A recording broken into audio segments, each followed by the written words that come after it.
పాపాంధకారతరణిం పవనాత్మజేశం పంకేరుహాక్షమఖిల స్మృతిమౌలిసారం పట్టాభిరామమనిశం శరణం భజేహం.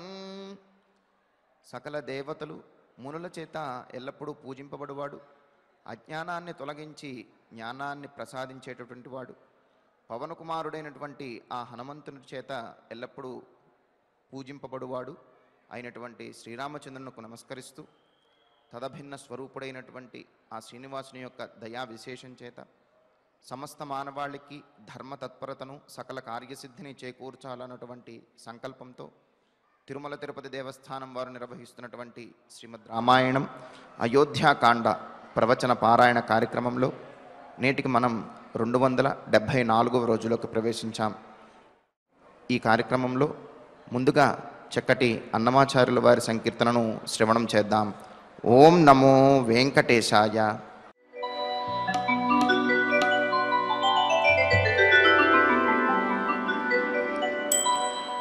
వెంకటాద్రి సమం స్థానం వెంకటాద్రి సమం స్థానం బ్రహ్మాండే నాస్తి కించన వెంకటేశ సమో దేవో న భూతో న భవిష్యతి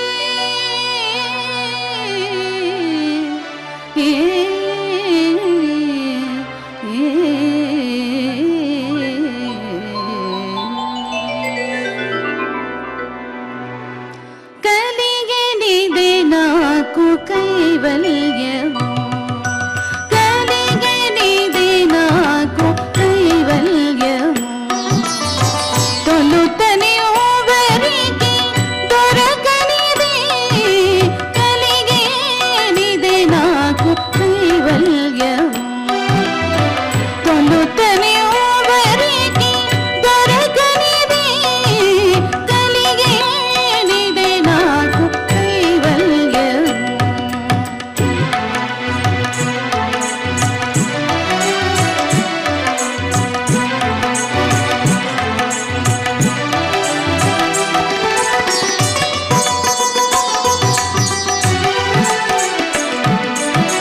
జయ పురుషోత్తమ జయ పీతాంబర జయ జయ కరుణ జలనిధి, జయ పురుషోత్తమ జయ పీతాంబర జయ జయ కరుణ జలనిధి, దయయరుంగని ధర్మము నిరగన, దయయరుంగని ధర్మము నిరగన, ప్రియనిధి నీ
लक्ष्मीपति नमः पुण्डरीक नयना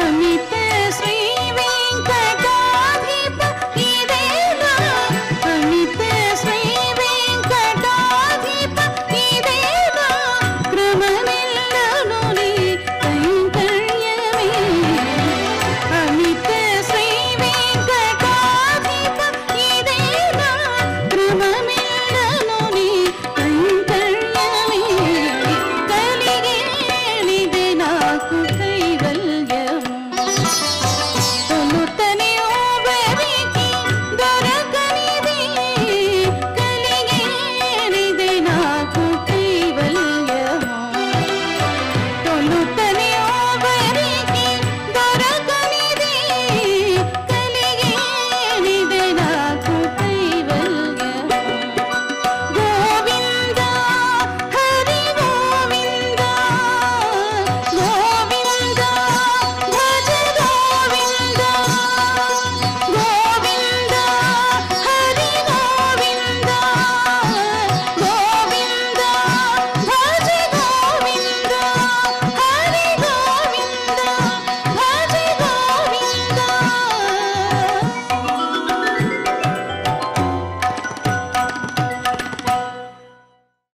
సంకీర్తనను ఎంతో చక్కగా శ్రవణం చేశాం. ఇక ఇప్పుడు శ్రీ గురు ధ్యాన పూర్వకంగా సంకల్ప వాక్యాలను అందరము కలిసి పలుకుతూ ఈ కార్యక్రమాన్ని ప్రారంభం చేసుకుందాం. శ్రీ గురు ధ్యానం గురుర్బ్రహ్మా గురుర్విష్ణు గురుర్దేవో మహేశ్వరః గురుః సాక్షాత్ పరం బ్రహ్మ తస్మై శ్రీ గురవే నమః. శ్రీనివాస ధ్యానం శ్రీ వెంకటాద్రినిలయః కమలాకాముకః పుమాన్ అభంగుర విభూతిర్నః స్తరంగయతు మంగళం. అథ సంకల్పః శ్రీమదాదివరాహ క్షేత్రే విరాజమానస్య శ్రీ పద్మావతీ జానే అఖిలాండకోటి బ్రహ్మాండ నాయకస్య శ్రీరామచంద్ర రూపాంతరస్య భగవతః శ్రీ వెంకటేశ్వర స్వామినః సన్నిధౌ హనుమత్ సీతా లక్ష్మణ భరత శత్రుఘ్న పరివార సమేత శ్రీరామచంద్ర పరబ్రహ్మణః పరిపూర్ణానుగ్రహేణ అస్మిన్ భువనే సమస్తాధివ్యాధీనాం నివారణార్థం భారతవర్షే విద్యా విత్త వాణిజ్య కృషి వైద్య వైజ్ఞానిక దేశరక్షణాదిరంగేషు విద్యమానానాం ఆస్తిక మహాజనానాం సర్వేషాం సకుటుంబానాం ఆయురారోగ్యైశ్వర్య సద్బుద్ధి ఇత్యాది సర్వశుభఫల ప్రాప్త్యర్థం ధర్మాచరణద్వారా శ్రీరామరాజ్యస్య పునర్వ్యవస్థాపనార్థం ఉద్యోగార్థినాం సముచితోద్యోగ ప్రాప్త్యర్థం దంపతీనాం అనుకూల దాంపత్య సిద్ధ్యర్థం సంతానస్య పితృవాక్య పరిపాలనానుకూల బుద్ధి ప్రచోదనార్థం సకల కార్య సిద్ధ్యర్థం గో సంరక్షణార్థం చ శ్రీమద్వాల్మీకి రామాయణే అయోధ్యాకాండే యథాశక్తి శ్లోకం వ్యాఖ్యాన పురస్సరం 30 సర్గ శ్లోక పారాయణం తథా శ్రీ ధన్వంతరి మంత్ర పారాయణం చ अन्योन्यसाहाय्येन आचार्यमुखेन करिष्यामहे। श्रीवाल्मीकिप्रार्थना। कूजन्तं राम रामेति मधुरं मधुराक्षरम् आरुह्य कविताशाखां वन्दे वाल्मीकिकोकिलम्। श्री आञ्जनेयप्रार्थना। मनोजवं मारुततुल्यवेगं जितेन्द्रियं बुद्धिमतां वरिष्ठं वातात्मजं वानरयूथमुख्यं श्रीरामदूतं शिरसा नमामि। श्रीरामायण प्रार्थना। वाल्मीकिगिरिसम्भूता रामसागरगामिनी पुनाति भुवनं पुण्या रामायण महानदी। श्रीराम प्रार्थना। अयोध्याख्येतु गुर्वर्धे त्यक्त्वा राज्यं गिरौ वसन् पादुके भरतायादात् स रामः शरणं मम। श्रीरामचन्द्र परब्रह्मणे नमः। अथ श्रीमद् रामायणे आदिकाव्ये अयोध्याकाण्डे 30 सर्गः। శ్రీమన్నారాయణ చరణౌ శరణం ప్రపద్యే. శ్రీమతే నారాయణాయ నమః. శ్రీరామాయ నమః.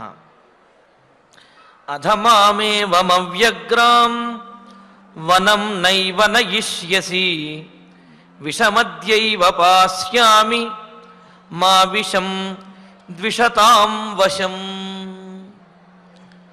సీతాదేవి తన నిశ్చయాన్ని, తన నిర్ణయాన్ని స్పష్టంగా తెలియజేసింది. నీవు నన్ను గనక విడిచి వెళ్ళినట్లయితే నేను విషం స్వీకరించి ప్రాణత్యాగం చేస్తాను తప్ప నీవు చెప్పినట్లుగా వేరొకరి వశం, వేరొకరికి అధీనంలో నేను ఉండలేను. నేను ఉంటే నీ అధీనంలోనే ఉంటాను రామచంద్ర అని చెప్పి అన్నది. అందుకనే రాముడు ఏమంటున్నాడు, నీవు అడవిలో కష్టపడలేవు, నేను అడవికి వెళ్ళి కష్టపడతాను, నువ్వు హాయిగా ఇక్కడ ఉండు అన్నట్లుగా చెబుతున్నాడు. కానీ రాముణ్ణి విడిచి అంతఃపురంలో ఉంటే మాత్రం అది సుఖము కాదు.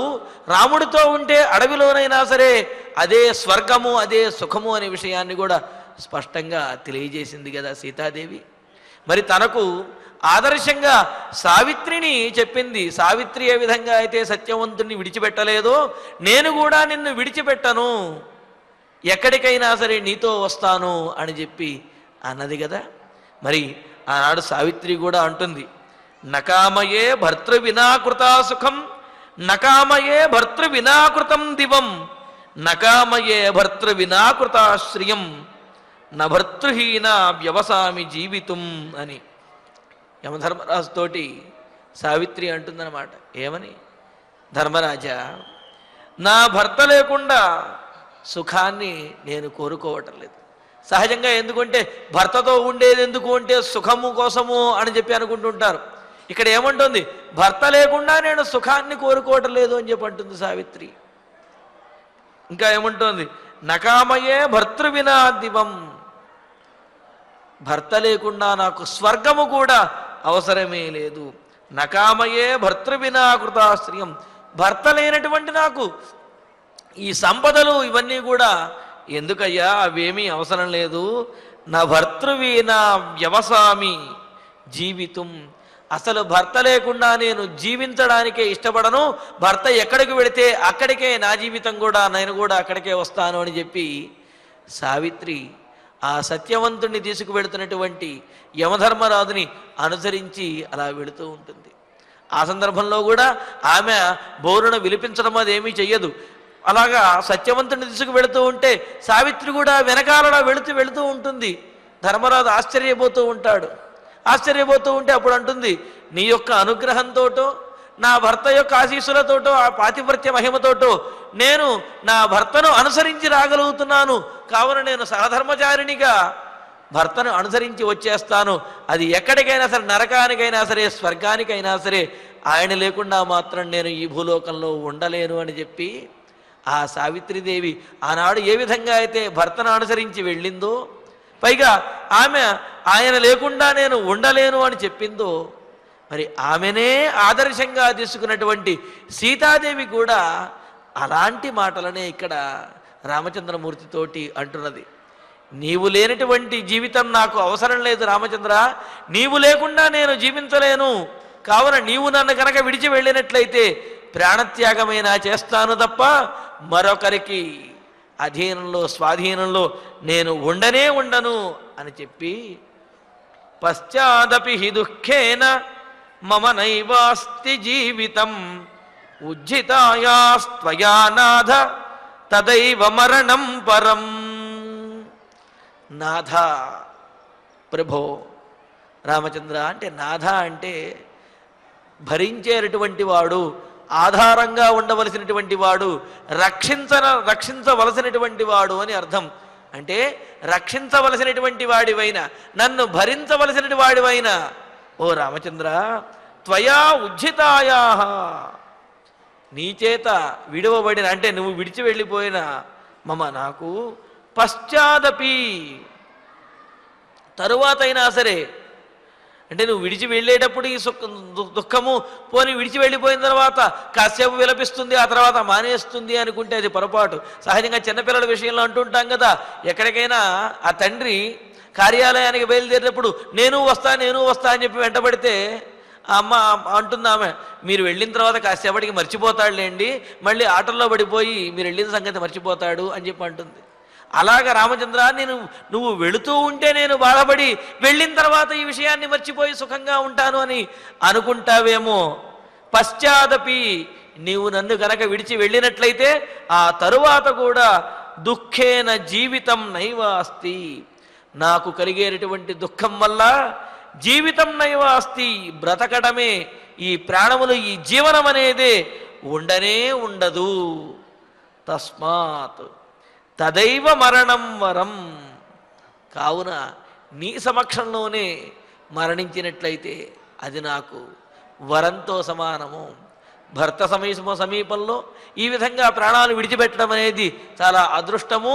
నువ్వు వెళ్ళిన తర్వాత ఆ దుఃఖంతో శోకించి మరణించడం కంటే కూడా నీవు నీ సమక్షంలోనే కనుక ప్రాణాలు విడిచినట్లయితే అది నాకు చాలా ఆనందకరంగా ఉంటుంది. కావున నువ్వు కనుక నన్ను తీసుకువెళ్ళను అంటే, నన్ను విడిచిపెడతాను అంటే నీ సమక్షంలోనే నేను ప్రాణములు విడిచిపెట్టేస్తాను అని అంటున్నది. నీవు అనవచ్చు, నిన్ను విడిచి వెళ్ళడానికి నేను సిద్ధంగా ఆ కష్టాన్ని భరిస్తున్నానే, మరి నన్ను విడిచి ఉండడానికి నువ్వెందుకు భరించలేవు? ఇద్దరి మనస్సులు సమానమైనప్పుడు మరి నేను అలా భరించగలను అని చెప్పి ఆ భరించడానికి నేను మనస్సుని గట్టి చేసుకుని బయలుదేరుతుంటే నువ్వు మాత్రము నీ మనస్సుని ఎందుకు గట్టి చేసుకోలేకపోతున్నావు? ఎందుకు సమాధానపరుచుకోలేకపోతున్నావు? ఎందుకు దృఢంగా ఉండలేకపోతున్నావు అంటే దానికి ఒక చిన్న ఉదాహరణ. నీటిలో చేపలు ఉంటాయి, చేప ఉంటుంది. ఆ నీరు, చేప లేకుండా నీరు మరొక చోటకి వెళ్ళిపోవచ్చు, కానీ నీటిని విడిచి మాత్రం ఆ చేప ఉండలేదన్నమాట. అంటే రామచంద్రమూర్తి నీరు లాంటి వాడు అయితే అందులో మత్స్యము లాంటి చేప లాంటిది సీతాదేవి అనమాట. అంటే ఏమిటి, రాముడు సీతాదేవిని విడిచి, అంటే కష్టమైనా సరే తన ధర్మాన్ని పాటించి ఆ ధర్మము కోసముని కష్టాన్ని భరించి సహించి ఉండగలడేమో, కానీ సీతాదేవి మాత్రం రాముణ్ణి విడిచి ఉండలేను అనే విషయాన్ని తెలియజేస్తుంది. అందుకనే తదైవ మరణం వరం, నువ్వు వెళ్ళిన తర్వాత నేనెటూ ఉండలేను. నువ్వు ఉండగలవేమో, కానీ నేను ఉండలేను. కావున అలా నువ్వు వెళ్ళిన తర్వాత శోకంతో మరణించడం కంటే కూడా నీ సమక్షంలో మరణించినట్లయితే అది నాకు గౌరవంగాను ఆనందకరంగాను ఉంటుంది. కావున నువ్వు తీసుకువెళ్ళను అని అన్నట్లయితే నీ సమక్షంలోనే ప్రాణత్యాగం చేస్తాను అని ఇంకో మాట ఉంటుంది. ఇమం హి సహితుం శోకం ముహూర్తమపి నోత్సహే కిం పునర్దశ వర్షాణి త్రీణి చైకంచ దుఃఖిత. రామచంద్ర, ఏమంటున్నావయ్యా? 14 సంవత్సరముల తర్వాత నేను తిరిగి వచ్చేస్తాను, ఆ 14 సంవత్సరములు వేచి ఉండు, ఆ 14 సంవత్సరం తర్వాత మళ్ళీ నేను వచ్చేస్తాను కదా, ఈ కొంత సమయం ఉండలేవా అని మాట్లాడుతున్నావా? నువ్వు మాట్లాడేది ఏమైనా న్యాయంగా ఉన్నదా? నిన్ను విడిచి నేను చూడండి ఎందుకంటే ఇమం శోకం ముహూర్తం సహితం షోఢుమని కూడా ఉంటుంది. ఇమం శోకం ముహూర్తం అవి సహితం నోత్సహే. నిన్ను విడిచి ఆ విరహ శోకాన్ని వియోగ శోకాన్ని ఒక్క క్షణకాలమైనా సరే నేను భరించలేను. నోత్సహితం నోత్సహే, అలా భరించాలి అని కూడా నేను అనుకోలేను, సహించలేను. అటువంటిది 10 సంవత్సరముల 10 సంవత్సరములు కాదు, ఇంకొక 3 సంవత్సరములు, అవే కాదు ఇంకొక 1 సంవత్సరం. అంటే ఇలా చెప్పడంలో ఉద్దేశం ఏమిటి అంటే 14 సంవత్సరములు కాదు 10 సంవత్సరములైనా 10 సంవత్సరములే కాదు, అంతలో పోని తగ్గించి 3 సంవత్సరములు అంటావేమో, 3 సంవత్సరములే కాదు 1 సంవత్సరం అంటావేమో, ఆ 1 సంవత్సరము కూడా నేను ఉండలేను. అంటే ఏమిటి? ఒక్క క్షణమైనా ఉండలేనటువంటి నేను 14 సంవత్సరముల పాటు నిన్ను విడిచి ఉండగలనా? 14 సంవత్సరాలే కదా, తిరిగి వచ్చేస్తాను అని ఎందుకు అంటున్నావు అని. ఇక్కడ 14 సంవత్సరములు అని చెప్పి వర్షాన్ని చతుర్దశ అని చెప్పి కూడా అనవచ్చునేమో, కానీ ఆ కాలాన్ని విభజించినప్పటికీ తగ్గించినప్పటికీ కూడా సీతాదేవి రామునితో వియోగాన్ని సహించలేదు అని చెప్పటం కోసమే దశవర్షాన్ని పోని 14 కాబట్టి 10 సంవత్సరాలు అంటావా? 10 సంవత్సరాలు ఉండలేను. పోని 3 సంవత్సరాలు ఉండలేను.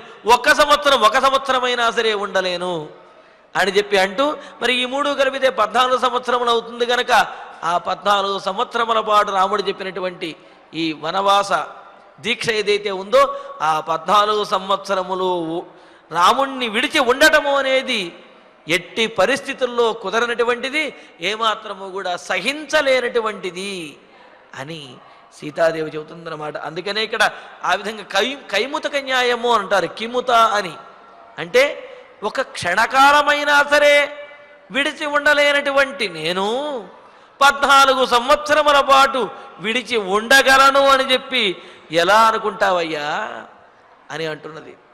సహజంగా కూడా అంటారు కదా, చిన్న బరువే చిన్నపాటి భారాన్ని బరువునే మొయ్యలేనటువంటి వారు పెద్ద భారాన్ని ఇచ్చి కొంతసేపు మొయ్యమంటే ఎలా మొయ్యగలుగుతారు? అంటే ఆ చిన్న భారాన్ని మొయ్యలేకపోవటం అనే దాని ద్వారానే పెద్ద భారాన్ని సుతరాము ఏమాత్రము మొయ్యలేరు అనే విషయం తెలుస్తున్నది. అదేవిధంగా నిన్ను విడిచి నేను ఒక క్షణకాలము 1 సంవత్సరమైనా సరే 1 క్షణకాలమైనా సరే ఉండలేను అని చెబుతున్నటువంటి నాతోటి 14 సంవత్సరముల పాటు విడిచి ఉండమని ఎలా చెప్పగలవయ్యా రామచంద్ర? ఉండగలనేనను జీవించగలనా? నువ్వు వెళ్ళిన వెంటనే నా ప్రాణములు కూడా వెళ్ళిపోతాయి. అంతవెందుకు, నువ్వు వెళ్ళిన తర్వాత ఆ శోకంతో మరణించడం కంటే నీ సమక్షంలోనే ప్రాణములు విడిచిపెట్టేస్తాను అని సీతాదేవి రామచంద్రమూర్తితో అంటున్నది. అంటూ ఇతి సా శోక సంతప్త విలప్య కరుణం బహు చుక్రోశపతి మాయస్త భృశమాలింగ్య సస్వరం. ఈ విధంగా సీతాదేవి కన్నీరు మున్నీరుగా బాధపడుతూ శోకిస్తూ రాముణ్ణి పట్టుకుని దగ్గరకు వెళ్ళి రాముణ్ణి పట్టుకుని ఇది ఈ విధంగా సా శోక సంతప్త, దుఃఖంతో ఉన్నటువంటి బాధలో ఉన్నటువంటి ఆయాసాన్ని అంటే ఏంటి? ఇలా బ్రతిమిలాడి ఒకటి శోకంతో ఉన్నది, ఆ శోకం వల్లే ఆమెకు శ్రమ కలుగుతూ ఉన్నది. ఆ శ్రమకు తోడుగా రామచంద్రమూర్తి తీసుకువెళ్ళను అనే బాధ, అలాగే ఆయనను బతిమిలాడి చెప్పి ఆయాసము అంటే ఏమిటి? ఆ శ్రమ కలుగుతున్నది. ఇలాగా శోకము చేత వేడెక్కినటువంటిది, అలాగే ఆయస్త రామచంద్రమూర్తిని బ్రతిమిలాడి ఆయన తీసుకువెళ్ళను అనడం ద్వారాను మరింత శ్రమను పొంది శిథిలమైనటువంటి శ్రమించినటువంటి నీరసించినటువంటి శరీరం కలిగిన ఆమె బహుకరుణం విలప్య, చూచేటటువంటి వారి చూపరులకు కూడా జాలి కలిగించేంతగా అత్యంతము జాలిగా కరుణగా విలప్య బాధపడుతూ ఏడుస్తూ విలపిస్తూ పతిం ఆలింగ్య, రామచంద్రమూర్తిని ఆలింగనం చేసుకుని పట్టుకుని కావలించుకుని భృశం సస్వరం చిక్రోశ, భృశం పెద్దగా ఎక్కువసేపు, సస్వరం అంటే బయటకు వినిపించేంతగా, అంటే ఏమిటి, సీతాదేవి విలపించడము అనేది, సీతాదేవి బాధపడటము అనేది ఎవరికి కూడా తెలియదు, అటువంటి పరిస్థితి అనేది రాలేదు. కానీ అటువంటి సీతాదేవి కూడా రామచంద్రమూర్తిని పట్టుకుని చాలాసేపు బిగ్గరగా పెద్దగా చుక్రోశ విలపిస్తూ ఉన్నది, బాధపడుతూ ఉన్నది, ఏడుస్తూ రోధిస్తూ ఉన్నదన్నమాట. ఇలాగా ఆ రామచంద్రమూర్తి యొక్క వియోగాన్ని తాను భరించలేను అని అంటూ, నన్ను విడిచి వెళ్ళవద్దు స్వామి అని చెప్పి బ్రతిమిలాడుతూ, నిన్ను విడిస్తే నాకు జీవితం లేదు అని చెప్పి పరిపరి విధాలుగా ప్రాధేయపడుతూ, ఆ బాధను తట్టుకోలేక, ఆ శ్రమను భరించలేక రాముణ్ణి పట్టుకుని అలా సీతాదేవి పెద్దగా ఎక్కువసేపు అలా విలపిస్తూ రోధిస్తూ ఉన్నది. సావిద్ధ బహుభిర్వాక్యై దిగ్ధైరివ గజాంగన చిరసన్నియతం బాష్పం ముమోచాగ్నిమివారణి. రాముడు ఎన్నో మాటలు చెప్పి చూశాడు. ఆ మాటలన్నీ కూడా సీతాదేవికి శరాల్లాగా మనస్సులో గుచ్చుకుంటున్నాయి. అవి విషము పూసినటువంటి బాణములు హృదయములో గుచ్చుకుంటే ఎంతటి బాధ కలుగుతుందో, అసలు శరీరంలో ఎక్కడ గుచ్చుకున్నా బాధ కలుగుతుంది, కానీ అవి హృదయంలో కనుక గుచ్చుకున్నట్లయితే విషం పూసినటువంటి బాణములు ఎంతటి వేదన కలుగుతుందో అంతటి బాధ రాముని యొక్క మాటల వల్ల. అంటే రాముడు ఆ సీతాదేవిని వనవాసానికి రావద్దు అని చెప్పినటువంటి కారణములు, చూపించినటువంటి ఆ కారణములు ఏవైతే ఉన్నాయో వాటి ద్వారాను రాముడు మాట్లాడినటువంటి మాటలు సీతాదేవి యొక్క హృదయంలో విషము పూసినటువంటి బాణాల్లా గుచ్చుకున్నాయట. అదే చెబుతున్నారు, దిగ్ధైహి విద్ధ, విషము పూసినటువంటి బాణముల చేత కొట్టబడిన గజాంగన, ఆడ ఏనుగు వలె. అంటే ఏనుగులని సాధారణంగా బాణములతో కొడితే అవి వాటికి గుచ్చుకున్నా సరే చర్మము చాలా మందంగా ఉండటం వలన వాటికి ఏమీ ఆపద అనేది కలగదు, ఆ బాధ అనేది ఎక్కువగా తెలియదు. అందుకని ఏం చేస్తారంటే వేటగాళ్ళు ఆ బాణము చివర ఒక నిశ్చితమైనటువంటి తీక్ష్ణమైనటువంటి విషాన్ని పూసి ఆ విషపూరితమైనటువంటి బాణములను ప్రయోగిస్తారు. పైగా ఇందులో మరొక విషయం ఏమిటి అంటే, మగ ఏనుగుని పట్టుకోవటానికి ఆడ ఏనుగుని కూడా ఎరగా పంపిస్తారట.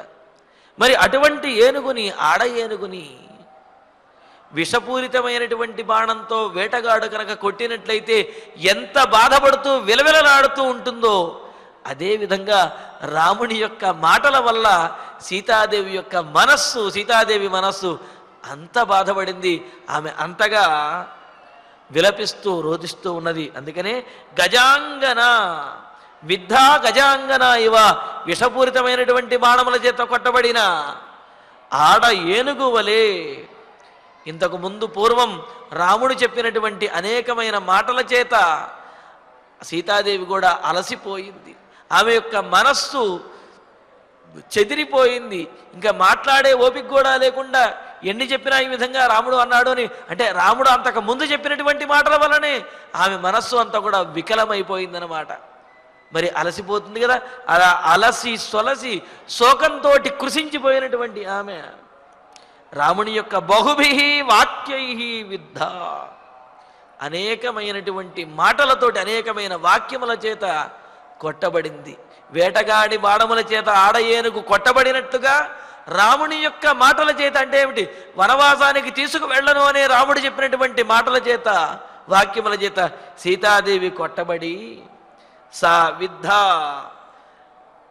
ఇంకా ఎలాగా మధింపబడినటువంటి అరణిహి అగ్నిం ఇవ, ఎక్కువగా మధించినట్లయితే ఆ చెక్కలోంచి కూడా అరణిలో నుంచి అగ్ని ఏ విధంగా అయితే పుడుతుందో ఆ విధంగా రామచంద్రమూర్తి ఆ సీతాదేవి యొక్క మనస్సుని ఎక్కువగా మధించి వేశాడు తన మాటలతోటి.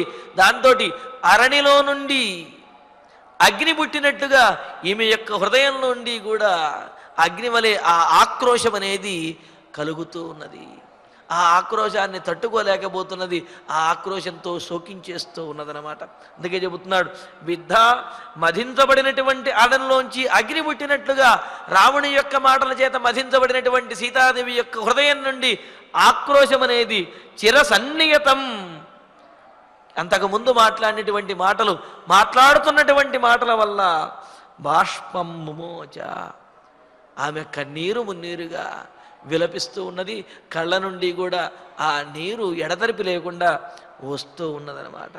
అంటే ఎంత ఆపుకుందాము అనుకుంటున్నా సరే సీతాదేవికి శోకం ఆగటం లేదు. తాను చెప్పదలుచుకున్నటువంటి మాటలన్నింటినీ కూడా సప్రమాణంగా, సహేతుకంగా, ధర్మబద్ధంగా ఆమె తెలియజేస్తున్న అంటే అప్పటికీ మనసులో శోకం ఉన్నది, అయినప్పటికీ కూడా తెలియజేయాలి కాబట్టి అన్నింటినీ తెలియజేసింది. అన్నీ చెప్పిన తర్వాత ఇంకా శోకం ఆగలేదు. అలా బాధపడుతూ రామచంద్రమూర్తిని పట్టుకుని అలా ఏడుస్తూ రోధిస్తూ ఉన్నది. అంటే రాముని యొక్క మాటల చేత మధించబడి, ఆ మధించబడుతూ కూడా వాటన్నిటికీ సమాధానములు ధీటుగా చెప్పి, ఆ చెప్పిన తర్వాత అలసిపోయినటువంటి ఆమె ఆ శోకాన్ని భరించలేక ఇలాగా రోధిస్తూ ఉన్నది అని అన్నారు. అని మరో మాట కూడా చెబుతున్నారు. తస్యా స్ఫటిక సంకాశం వారి సంతాప సంభవం నేత్రాభ్యాం పరిశుశ్రావ పంకజాభ్యామివోదకం. అంటే ఆ సీతాదేవి యొక్క కన్నుల నుండి వచ్చినటువంటి ఆ నీరు ఎలా ఉన్నది అంటే, సహజంగా మన కళ్ళలో 2 సందర్భాల్లో నీళ్లు వస్తాయి. బాగా ఆనందంగా కలిగినప్పుడు నీళ్లు వస్తాయి, అలాగే దుఃఖం కలిగినప్పుడు నీళ్లు వస్తాయి. అయితే ఆనందంగా కలిగినప్పుడు వచ్చే ఆనంద బాష్పములు చల్లగా ఉంటాయి. దుఃఖం వచ్చినప్పుడు, మనం బాధలో ఏడ్చేటప్పుడు వచ్చేటటువంటి ఆ కంటి నుండి వచ్చే నీరు వేడిగా ఉంటుంది. అందుకనే ఇక్కడ అరణితో పోల్చాడనమాట.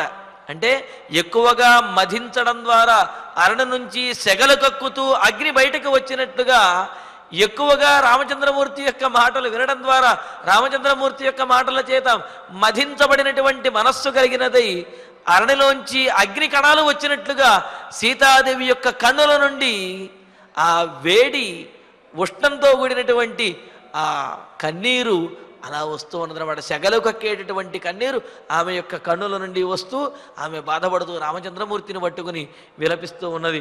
తస్యాహ నేత్రాభ్యాం సంతాప సంభవం, ఆ సీతాదేవి యొక్క కన్నుల నుండి సంతాప సంభవం, బాధతోటి వేడి వల్ల కలిగినటువంటి స్ఫటిక సంకాశం, స్ఫటిక వలె తెల్లనైనటువంటి వారి కన్నీరు, పంకజాభ్యాం ఉదకం ఇవ, తామర పూలలో ఆ కేసరముల మీద ఉన్నటువంటి మంచు బిందువులు రాలి పక్కన పడినట్లుగా ఈమె కన్నులలో ఉన్నటువంటి నీరు కూడా అలాగా బయటికి వచ్చేస్తున్నది.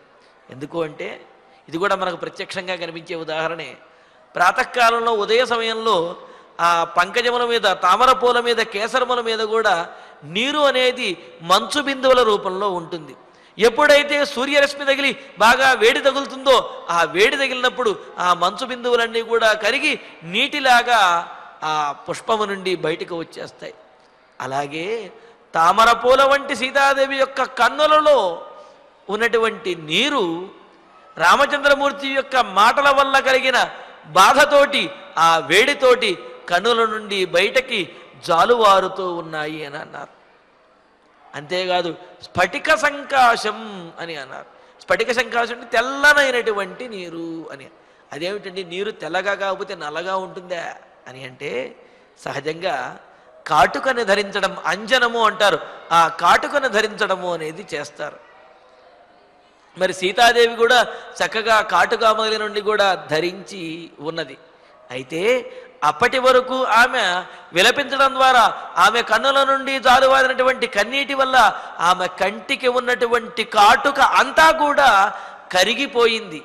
దానితోటి మొదట్లో ఆమె విలపించినప్పుడు ఆ కన్నీరు కొంత నల్లగాను కొంత తెల్లగాను ఆ విధంగా ఉన్నది. కానీ ఇప్పుడు ఆమె కళ్ళకు ఉన్నటువంటి కాడకు కూడా పూర్తిగా కరిగిపోవటం ద్వారా, అంటే ఏమిటి, ఆమెకు కలిగినటువంటి సంతాపం, బాధ వలన, వేడి వలన, ఎక్కువగా కన్నీరు కార్చడం వలన కంటికి ఉన్నటువంటి కాటుక కూడా పూర్తిగా అది తొలగిపోయినది.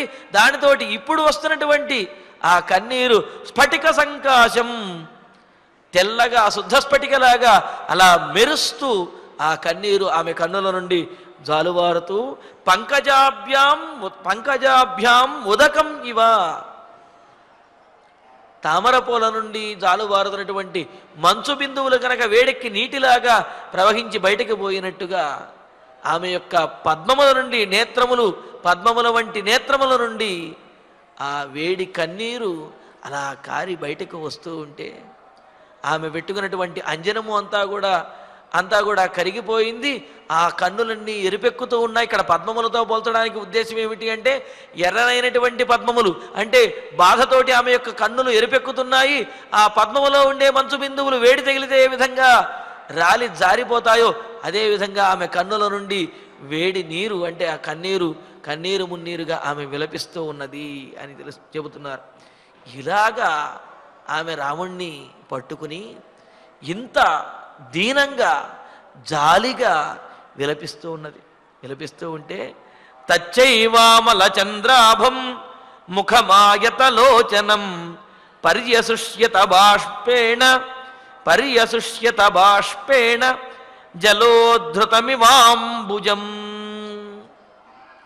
ఇంకా అంటున్నారు ఇక్కడ ఆయతలోచనం, విశాలమైనటువంటి కన్నులు కలిగిన అమల చంద్రాభం అంటే స్వచ్ఛమైనటువంటి చంద్రబింబంతో సమానమైనటువంటి తత్ముఖం, ఆ సీతాదేవి యొక్క ముఖము అంటే చంద్రబింబంతో సమానంగా ఆహ్లాదకరంగా ఉండేది. విశాలమైనటువంటి నేత్రములతో అందంగా ఉండేటటువంటి సీతాదేవి యొక్క ముఖము బాష్పేణ జలోద్ధృతం, సంతాపం వల్ల కలిగినటువంటి వేడి వలన జలోద్ధృతం, నీటి నుండి పెకలించి వేయబడిన అంబుజం బాష్పేణ ఇవ పర్యసుష్యత అంటే నీటిలో ఉండేటటువంటి తామర పువ్వుని నీటి నుండి కనుక ఒక్కసారి పెకలించినట్లయితే ఆ తామర పువ్వుకు ఉన్నటువంటి నీరు ఏ విధంగా అయితే అలా స్రవిస్తూ ఉంటుందో, అలాగే ఆ తామర పువ్వు తన శోభను కోల్పోయి ఏ విధంగా అయితే వాడిపోతుందో, అదేవిధంగా రాముని యొక్క మాటల వల్ల వనవాసానికి తీసుకువెళ్ళను అని చెప్పినటువంటి మాటలతోటి సీతాదేవి యొక్క ముఖము కూడా, ఆమె యొక్క కన్నులు కూడా ఆ విధంగా వాడిపోయాయి. అలాగే అంటే శుష్కించిపోతూ ఉన్నాయి. ఆమెలో శ్రమ ఎక్కువగా కనిపిస్తూ ఉన్నది, శరీరం క్షీణిస్తున్నది, మనసులో బాధ అనేది పెరుగుతూ ఉన్నది. మరి ఇదంతా కూడా రామచంద్రమూర్తి చూస్తూ ఉన్నాడు. చూస్తూ ఇంకా పరిస్థితి అర్థం చేసుకున్నాడు.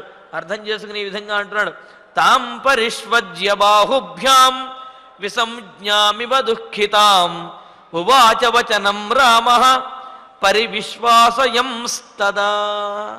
సీతాదేవిలా రామచంద్రమూర్తిని పట్టుకుని అలా విలపిస్తూ నీరసించిపోయి శుష్కించిపోయి కన్నీరు మున్నీరుగా ఏడుస్తూ అలా పడిపోతూ ఉన్నది. ఆయన పట్టుకుని అలాగా స్పృహ తప్పిన దానిలాగా కింద పడిపోతూ ఉన్నది. కింద పడిపోతూ ఉంటే రాముడికి పరిస్థితి అర్థమైంది. వెంటనే రాముడు కూడా ఆమెను తన రెండు చేతులతో జాగ్రత్తగా పడిపోకుండా పట్టుకున్నాడు.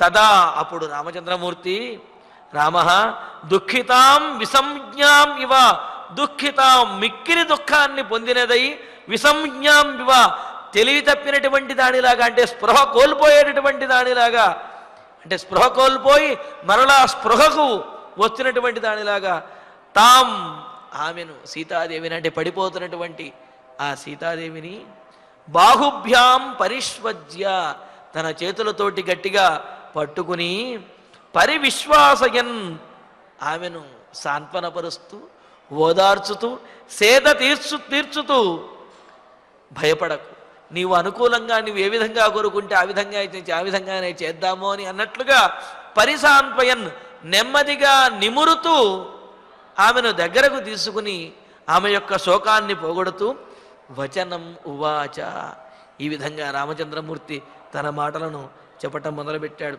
నదేవి తవ దుఃఖేన స్వర్గమప్యభిరోచయే నహి మేస్తి భయం కించిత్ స్వయంభోరివ సర్వతః.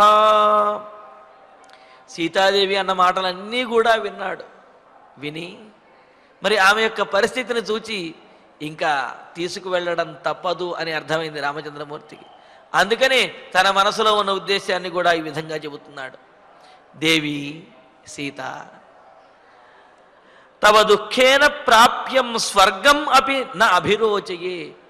నీకు కష్టాన్ని కలిగించి నువ్వు శోకిస్తూ ఉంటే ఆ శోకం వల్ల కలిగేటటువంటి స్వర్గమైనా సరే నాకు వద్దు, నాకు ఏమాత్రము అంగీకార యోగ్యము కాదు.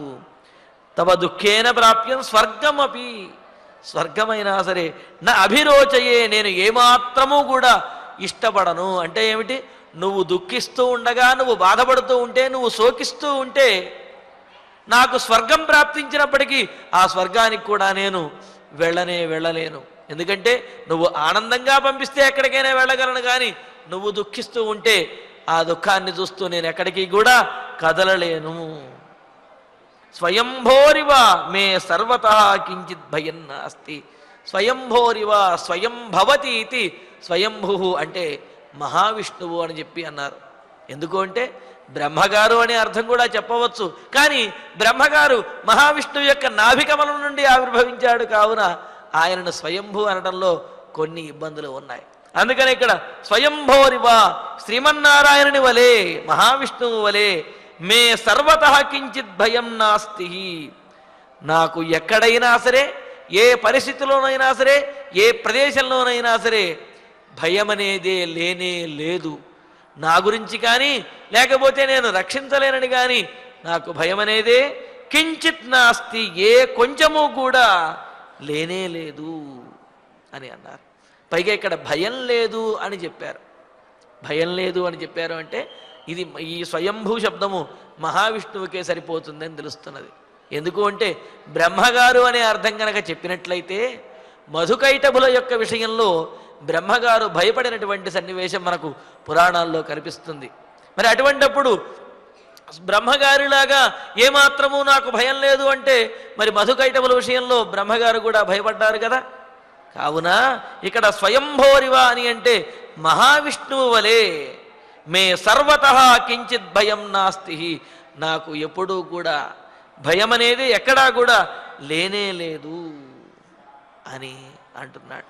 కావున నేనేదో వనవాసంలో నిన్ను రక్షించడానికి భయపడో, వనవాసంలో వచ్చేటటువంటి ఆ బాధలను తట్టుకోవడానికి భయపడో, లేకపోతే వనవాసంలో ఉండే దుష్టశక్తులను, రాక్షసులని చూచి భయపడో నిన్ను తీసుకువెళ్ళను అని చెప్పి చెప్పడం లేదు.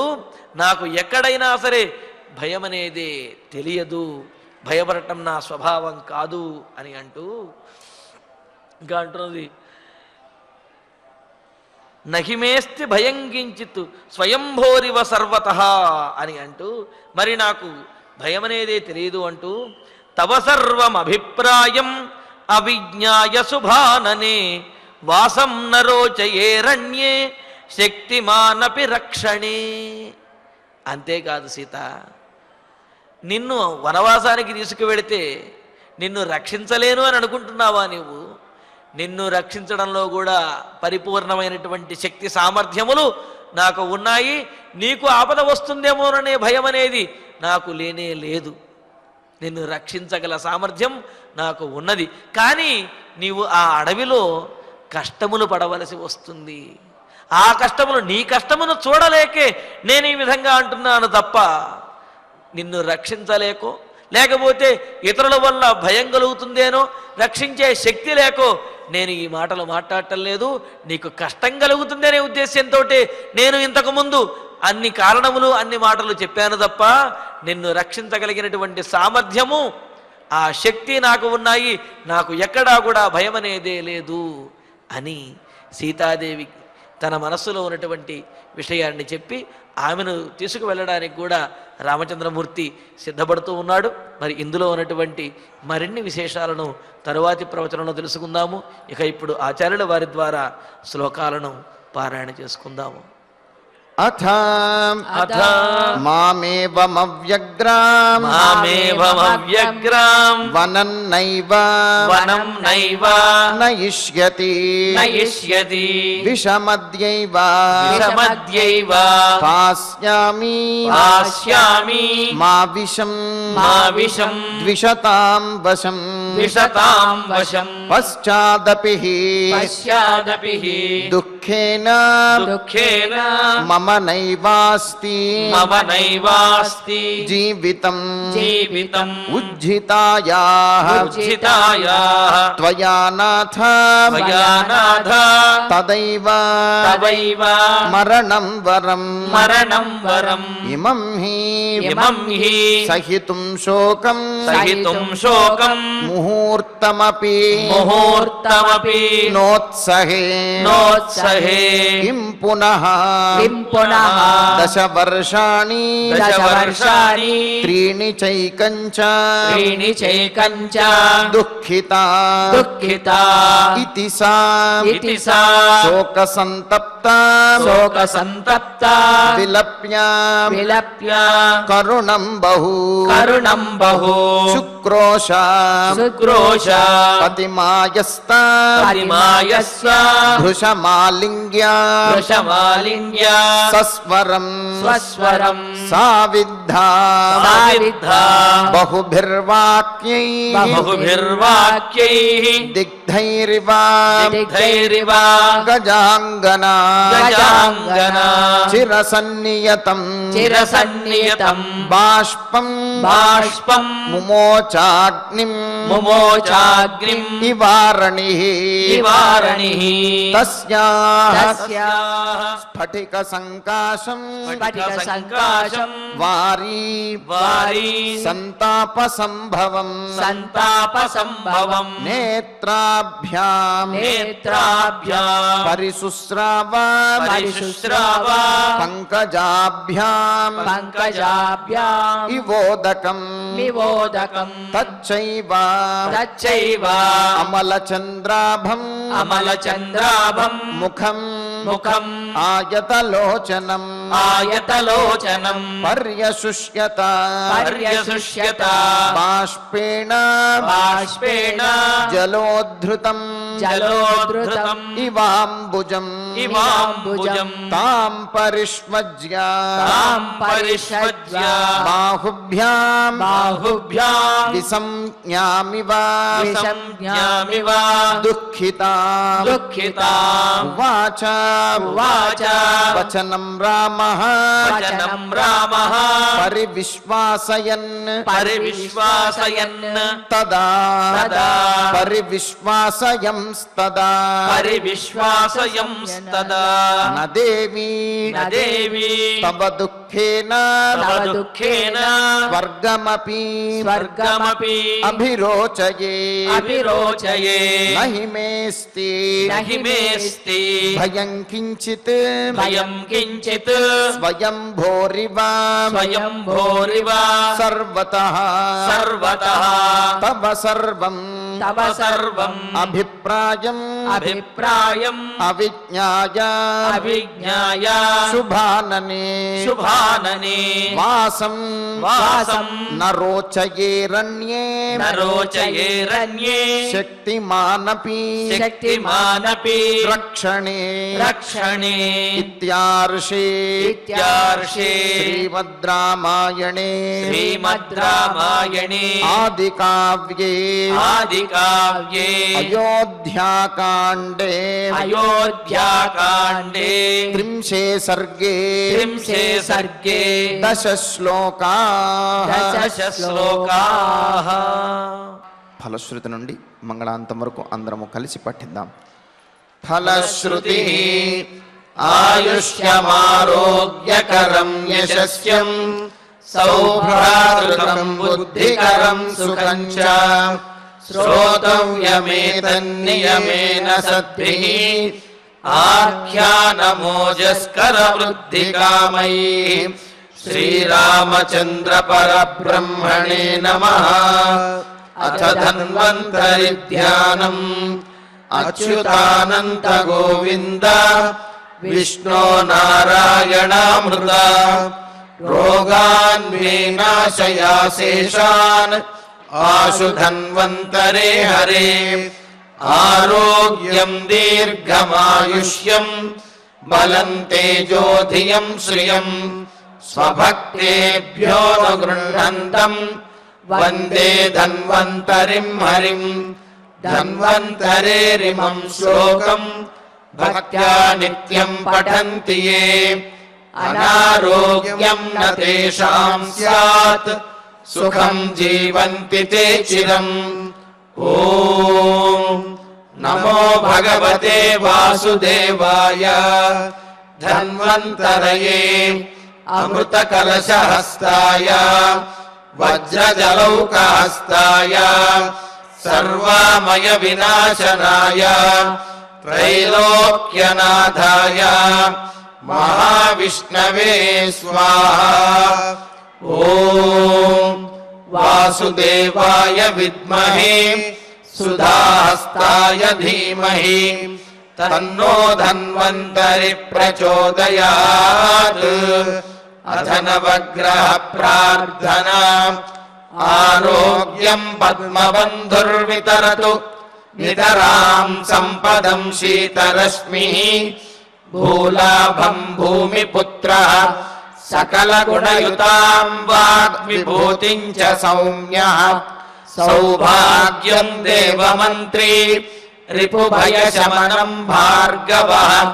शौर्यमार्गिः दीर्घायुः सैम्हिकेयः। विपुलतरयशः केतुः आचन्द्रतारम्। अरिष्टानि प्रणश्यन्तु दुरितानि भयानि च। शान्तिरस्तु शुभं मेस्तु ग्रहाः कुर्वन्तु मङ्गलम्। अथ क्षमा प्रार्थना।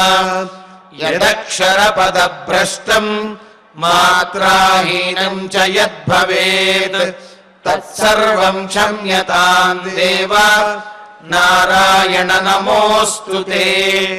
अथ भगवत्समर्पणम्। कायेन वाचा मनसेन्द्रियैर्वा बुद्ध्यात्मना वा प्रकृते स्वभावात् करोमि यद्यत् सकलं परस्मै नारायणायेति समर्पयामि। अथ मङ्गलम् श्रियः कान्ताय कल्याणनिधये निधयेऽर्थिनाम् श्रीवेङ्कटनिवासाय श्रीनिवासाय मङ्गलम्।